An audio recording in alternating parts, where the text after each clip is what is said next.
Di sebuah kota kecil yang tenang berdiri sebuah rumah tua di tepi hutan, yang selalu dianggap angker oleh penduduk sekitar. Rumah itu dulunya milik keluarga kaya raya yang dihormati, namun setelah kematian sang pemilik, rumah tersebut ditinggalkan dan dibiarkan hancur oleh waktu. Banyak yang mengatakan bahwa ada suara-suara aneh terdengar dari dalam rumah pada malam hari. Sementara banyak bayangan samar-samar sering terlihat dari jendela-jendelanya yang berdebu. Malam itu, hujan turun dengan deras, angin menderu di luar memukul-mukul jendela dan pintu rumah tua itu. Di dalam rumah sepi, menyelimuti lorong-lorong panjang dan ruangan kosong, hingga sebuah teriakan tiba-tiba menggema dari dalam kamar utama. Seorang wanita yang tak diketahui namanya ditemukan tewas dengan kondisi mengenaskan. Tubuhnya penuh luka, wajahnya memar dan pakaiannya robek. Yang lebih mengerikan, ada tanda-tanda bahwa wanita tersebut telah mengalami kekerasan seksual sebelum akhirnya dibunuh dengan kejam. Polisi setempat segera datang setelah dapat laporan dari seorang warga yang mendengar jeritan dari arah rumah tua itu. Polisi dan warga setempat masuk ke rumah tua itu. Mereka melihat ada darah dan wanita yang tergeletak di lantai di sudut kamar tersebut. Namun, hal yang paling aneh dari kasus ini adalah warga setempat tidak ada satupun yang tahu siapa wanita itu, bagaimana ia bisa sampai ke rumah tersebut dan kenapa ia menjadi korban. Detektif bernama Arya, seorang pria yang berpengalaman menangani kasus-kasus misterius, dikirim untuk menyelidiki langsung dengan tekad kuat untuk mengungkap misteri pembunuhan brutal ini. Sejak pertama kali detektif Arya di sana merasa ada keanehan di antara penduduk setempat. Mereka terlihat gelisah, seolah-olah ada sesuatu yang mereka sembunyikan. Meski ramah, mereka selalu menghindar saat ditanya tentang rumah itu. Hari pertama penyelidikan dimulai dengan memeriksa tempat kejadian. Di kamar tempat mayat wanita itu ditemukan, detektif Arya memperhatikan sesuatu yang tidak biasa. Meskipun ada jejak kekerasan, tidak ada tanda perlawanan yang jelas. Jendela dan pintu terkunci rapat dari dalam. Satu-satunya yang menarik perhatian adalah sebuah potret tua yang tergantung di dinding, menunjukkan keluarga yang dulu tinggal di rumah itu. Wajah-wajah mereka tampak tenang, namun ada sesuatu yang mengganggu tentang sorot mata sang ayah dalam lukisan itu. Dalam proses penyelidikan, detektif Arya mulai menggali masa lalu rumah tersebut. Alhasil, rumah tua itu milik keluarga hartawan, sebuah keluarga kaya raya yang memiliki bisnis besar di kota itu. Keluarga terdiri dari suami istri dan seorang anak perempuan. Namun, bertahun-tahun lalu terjadi sebuah tragedi mengerikan yang mengguncang kota itu. Sang ayah ditemukan tewas dalam kondisi misterius di rumah itu, sedangkan ibu dan anaknya menghilang tanpa jejak. Polisi pada waktu itu tak pernah menemukan bukti yang cukup menyimpulkan apa yang sebenarnya terjadi.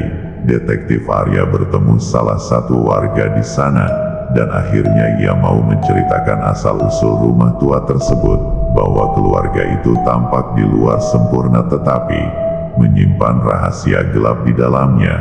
Sang ayah dikenal sebagai pria yang berwibawa, namun dia juga memiliki sifat yang kejam, terutama terhadap keluarganya.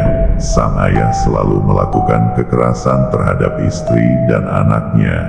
Malam sebelum kematiannya, banyak yang mendengar teriakan dari rumah itu, namun tak ada yang berani mendekat. Detektif Arya merasa ada kaitannya tentang antara kasus selama ini dengan pembunuhan wanita yang tak dikenal di rumah tua itu.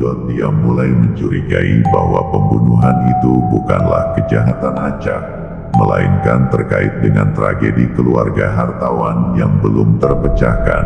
Selain menyelidiki lebih dalam, detektif Arya menemukan fakta mengejutkan bahwa yang terbunuh itu ternyata adalah seorang jurnalis investigasi yang bernama Maya, yang datang ke kota itu untuk meneliti tentang kasus keluarga hartawan. Maya telah menghabiskan beberapa minggu terakhir menggali informasi tentang keluarga itu dan rumah tua yang penuh misteri, namun belum sempat mempublikasikan hasil temuannya. Maya dibunuh dengan cara yang brutal. Melalui catatan-catatan Maya, Detektif Arya menemukan bahwa jurnalis itu telah mengungkapkan rahasia besar yang selama ini disembunyikan oleh keluarga hartawan. Ternyata sebelum kematian hartawan terjadi insiden mengerikan di rumah itu. Sang ayah yang mengalami masalah kejiwaan memperkosa putrinya sendiri, yang saat itu masih remaja. Sang ibu mengetahui perbuatan keji suaminya, berusaha untuk melaporkan ke pihak yang berwajib, namun sang ayah membunuh istrinya dengan kejam untuk menyembunyikan rahasia tersebut. Setelah membunuh, sang ayah menguburkan jasad sang istri di tempat ruang rahasia yang ada di rumah itu. Sang ayah stres dan bingung apa yang telah ia perbuat dan akhirnya ia memutuskan untuk bunuh diri. Namun yang mengejutkan Detektif Arya dalam fakta bahwa sang putri yang bernama Nadia tidak pernah ditemukan setelah kejadian itu. Berdasarkan catatan Maya, Nadia bersembunyi bertahun-tahun dan ia tumbuh menjadi wanita dewasa yang penuh dendam terhadap ayahnya. Detektif Arya menyadari bahwa Maya yang mencoba mengungkap kembali kisah tragis keluarga hartawan telah menjadi korban dari seorang yang tidak ingin rahasia gelap itu terbongkar. Semua petunjuk mengarah pada Nadia, yang sekarang sudah dewasa dan mungkin telah berubah menjadi pelaku di balik pembunuhan ini. Dengan fakta-fakta ini, Detektif Arya mulai mencari jejak Nadia yang mungkin masih hidup. Dia kembali memeriksa rumah tua itu dengan teliti dan di ruang bawah tanah dia menemukan sebuah ruang rahasia yang selama ini tersembunyi di dalam ruang itu. Ada tanda-tanda kehidupan, sisa-sisa makanan, pakaian, dan beberapa foto lama keluarga hartawan. Akhirnya Detektif Arya menemukan Nadia duduk di kursi tanpa ada perlawanan. Nadia telah bersembunyi selama ini, hidup dengan identitas palsu di kota itu. Dia mengakui semua kesalahannya tanpa ekspresi.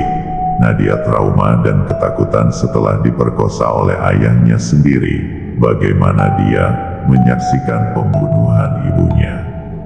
Nadia mengakui bahwa dialah yang membunuh Maya, karena jurnalis itu hampir mengungkap rahasia keluarganya. Bagi Nadia, membunuh Maya salah satunya cara untuk menjaga rahasia masa lalunya tetap tersembunyi, agar dia bisa terus hidup tanpa bayangan masa lalu yang menghantuinya.